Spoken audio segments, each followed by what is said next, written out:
Со непотизмот, со тоа- милиарда евра, кој ќе рече дека милиарда евра Така е. се заработил или односно да, не, Апсолутно, преку сите овие фирми, директно, кои што денеска се најголемите капиталисти во оваа македонско општество, кои што се најголемите купувачи и превзимачи на сите други фирми кои што функционирале прилично добро во минатото, а денеска се во собственост или газди се луѓе од првиот круг на Груевски, апсолутно само по себе е потврда за огромните милиони евра. кој ќе кажете 1 милиарда, ако ве тужат, например, за клевета.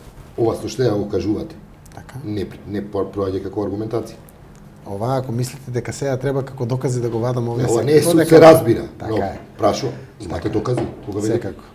Секако дека имам докази за сите криминали на испумпување на пари кои што се влечат од страна на сите јавни институции, јавни набавки, контролирани со пипците испоставени на системот, општество, држава, администрација која што се вика. Како лидер на опозицијата, зашто мислите дека не треба да ги споделите со јавноста, ако мислите дека се тие на штета на општото добро? Дополнително ќе обелоденуваме секој ден, се повеќе, плюс мотивирано од целата оваа хајка и кампања против мене, дел по дел за се. Дали се работи за Скопје 2014 и сите пари кои што се испумпани од еден проект кој што вреди од 80 до 100 милиони евра, да биде презентирано официјално дека тоа е 300 милиони евра, а неофицијално тој до ден денеска се плаќа и таму стигат се уште фактури, стига до 500 милиони евра на еден проект каде што еден споменик исти во Струмица е 15.000 евра, а во Скопје е 450.000 евра, исти споменик со иста кубатура на бронза, со се исто. Кога ќе ги видите клизните скали кои што ги прават во Агенцијата за патишта за сите локални, регионални патишта, со сите цени на анекси, многу повеќе од 30% кои што се случувале, кога ќе видите како тоа субвенциите назад се испумпуваат назад кон владеачката партија, кога ќе видите како тоа се закупува медиумски простор за вакви кампањи во вредност од 200 до 500.000 евра во еден наврат. Кога велите од кога ќе ценовиците, видите, тоа значи дека најавувате дека ќе ги јавноста презентираме. ќе види. Така е. Дел по дел ќе ги презентираме сите криминали и сите злоупотреби на владењето на Груевски и фамилијата. Дел по дел, една по една. Наскоро ќе стигне извештајот на Европската комисија 16 октомври и најавите се дека ќе има препорака за почеток повторно препорака за почеток на преговори, дека Македонија напредува во реформите, со што претпоставувам владеачката партија ќе излезе ќе рече господин Заев, еве ова ние го правиме, ова се делата. Една работа, тоа што е успех на власта или неуспех на власта, учествуваат граѓаните и тие се тие кои што треба да кажат дали има успех во реформите, дали напредуваме и во кој дел сме добри или не. Дали е тоа слободата на медиумите, граѓаните знаат. Само да вклучат телевизор, да видат дневно гласило денеска и сами ќе знаат да констатираат.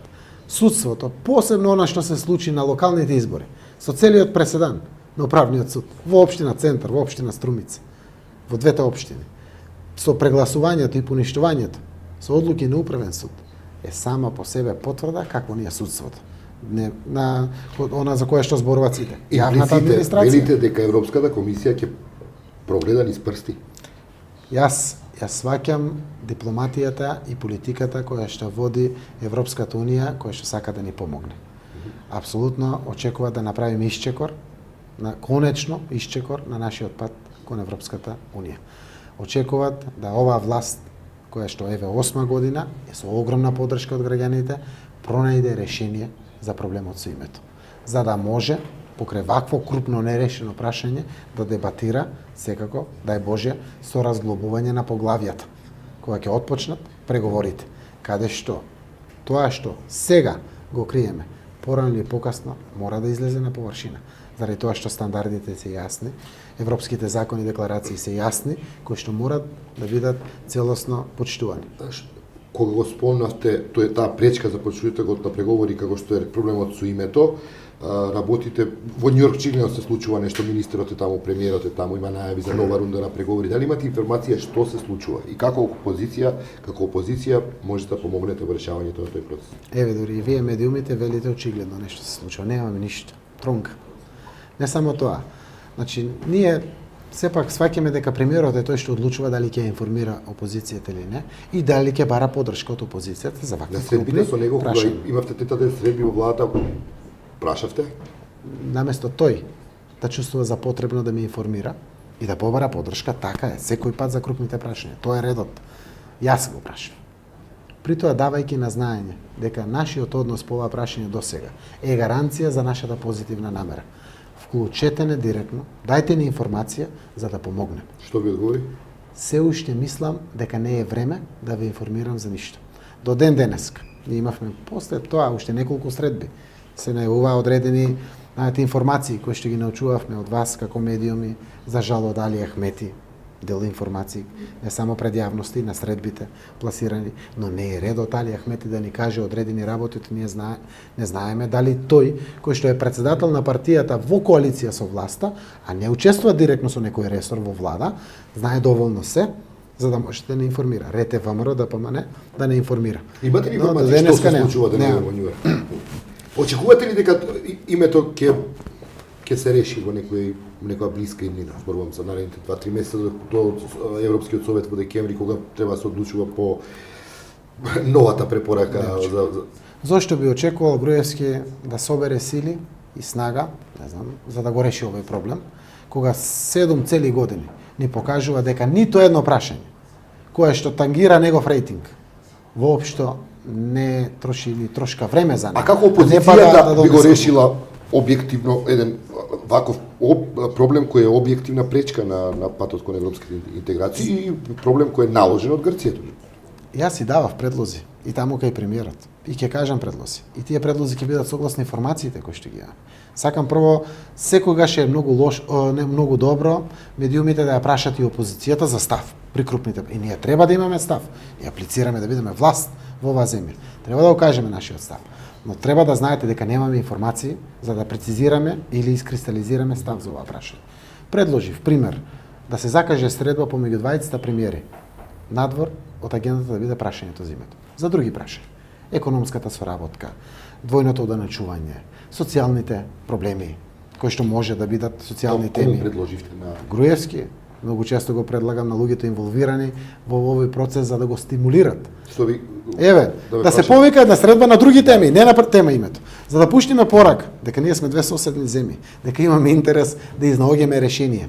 Еве на полабеви теми кои што не се толку сензибилни, најдовме решение, па заедно подпишува договор да испратат таа порака кон сите, ама малку и двајцата други да се охрабрат, така двајцата учесници како представници на двете земји. Нема никаков интерес, тоа така поминува и воопшто никој не покажува ниту мал трзај од страна на власта за вакви иницијативи. Тоа не го измислив јас, го правеле во минатото земји кои што тежнееле и правеле се да дојдат до одредено решение. Според мене и според СДСМ нема алтернативен план за Македонија, освен нашиот пат кон Европската унија и НАТО. И при тоа, ако нема алтернативен план, треба да знаеме дека грците би живееле уште 100 години со нерешено прашање. Ние апсолутно ја доведовме нашата земја да биде комплетно апатична. Денеска бизнисмените не носат одлука за реинвестирање, за проширување на производствен процес. Се повлечени целосно. Семејствата дома не носат одлуки кои што се должни да ги носат. Ке нема решение за името, велите дека економската ситуација се влошува. Кои се вашите предвидувања што ќе се случува во Македонија во блиска иднина, да речеме почетокот на 2014 година? Јас сум председател на најголемата опозициона партија. И јас сум прво повиканиот да охрабри оваа јавност и да превзема конкретни чекори. Тоа дополнително е мотивирано од причината за постоење на СДСМ или било која друга партија. Според мене, секој ден ни бега државата наша како вода од рацете. 370.000, да ви објави Светска банка податок, 370.000 граѓани ја напуштиле земјава во последните 3-4 години. Ние сме 2 милиони народ. 20% е тоа од државата. Кога ќе направите анализа кои се тие луѓе? Младите луѓе. И тоа е најголемата болка што заминале. Потенцијалот за иднината е изгубен. Директно смислата за постоење ја губиме како политички партии. Дали се согласувате дека тие 370.000 се разочарани од власта, но не гледаат надежни во друга политичка структура? Можно е да има и тоа, дел процент од таа работа. Овде има луѓе кои што не биле без работа, биле луѓе кои што работеле, но немат можност за достоинствен живот за себе и за своите семејства. Ајде и прашаме во вашата фела. Мојата фела, економисти, достоинствено живеат од тоа што го заработуваат. На овој скап живот, со ваква регулатива која што постои во Македонија. И на крајот, за капак, да го имате стравот цело време, да не дојде некоја инспекција, да не летне некоја кривична пријава, да не и вие носите одговорност, па да добиете пораката директно, ако на пратениците тоа може да им го направите и на новинарите тој ден. Па што сте вие како обичен граѓанин? Очекувате ли избори во март? Сите овие се причини за миграциите кои што ни се случуваат пред се на младото население од државата. Очекувате ли дека власта ќе организира предвремени парламентарни избори во март како што се шпекулира? Заедно со претседателските. Како што сите очекуваат. Груевски ги најави веќе покачувањата за март месец, кои што треба да бидат убаво напеналување за првата недела од април, кога треба да бидат претседателските избори. Тоа само по себе значи јавно соопштен став на ВМРО ДПМН дека тие се за предвремени парламентарни избори заедно со претседателските. И какви се вашите прогнози со оглед на рейтинзите кои сега Јас очекувам ако СДСМ добие фер шанса. Тоа што е наш глас и наш поддржувач да остане наш поддржувач. ВМРО ДПМН ќе претрпи пораз.